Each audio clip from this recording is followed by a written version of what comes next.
From the News Channel 8 studios, this is Let's Talk Live.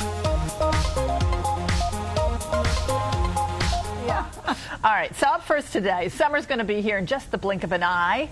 I can't wait for the warmer weather, but it does mean it's time to get your beach body ready in a hurry. Oh my goodness, many of us are hitting the gym, we're trying to eat right, but the question is, are we really taking the right steps? So here with some nutritional tips to get in shape for swimsuit season is registered dietitian Dr. Felicia Stoller. Thanks so much for coming in. Welcome back. My pleasure. Oh my goodness, so everybody can relate to this problem here. Let's talk about what's the most important when we're trying to slim down. Is diet more important, or is the exercise more important, or are they equally important? They are both equally important. I hate to say it, but the research continues to show that it's energy balance, you know, energy in versus energy out.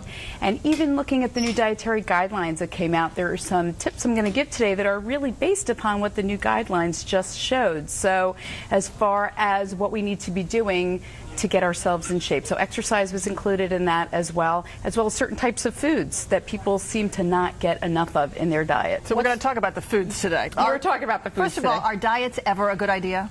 Well, to me, the word diet stands for did I eat that, right? Because the truth is, you know, we have to eat to sustain ourselves. So the idea of going on and off of something, I mean, I met up with somebody yesterday who told me they lost 40 pounds just by cutting back on what they were eating. So think about the volume of food that somebody had to be consuming in order to cut back. So they just cut their portion size? They just cut their portion size. I mean, I'm very cognizant. I mean, this is what I do for a living, so hopefully I should know what an appropriate portion size is. But I know how to listen to my body and my hunger cues and my satiety cues, and I know sort of when to stop.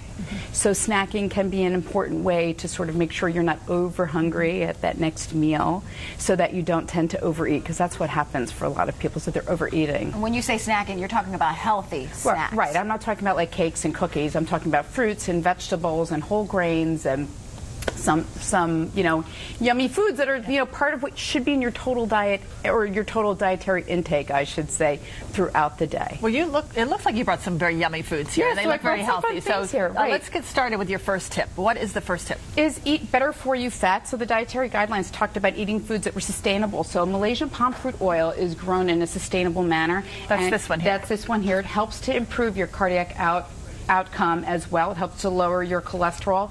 And what's really cool is it's orange in color. You see it has beta carotene. It has something called tocotrienols, which are very potent vitamin E. So vitamins A and E and vitamin D as well were nutrients of concern in the dietary guidelines. How do you use your canola and red palm oil? So I use it in cooking, and what's nice is that it has a very high smoke point, so when it comes to barbecuing foods, you can use it. And what I really love is it has a neutral flavor profile. So olive oil doesn't always go with every flavor. So in terms of replacing fats, let's say butter for another, you know, vegetable oil or plant-based oil, I like to use that as well.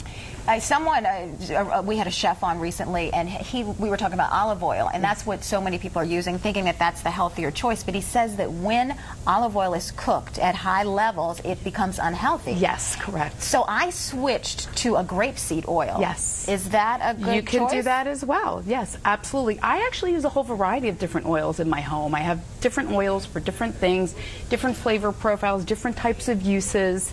I also like to use like lemon Meyer oil a lot on fish or chicken, because it adds a really nice lemon flavor to the food as well. I haven't tried that yet. Yeah, or using like a mushroom truffle oil as well. What oils should we avoid?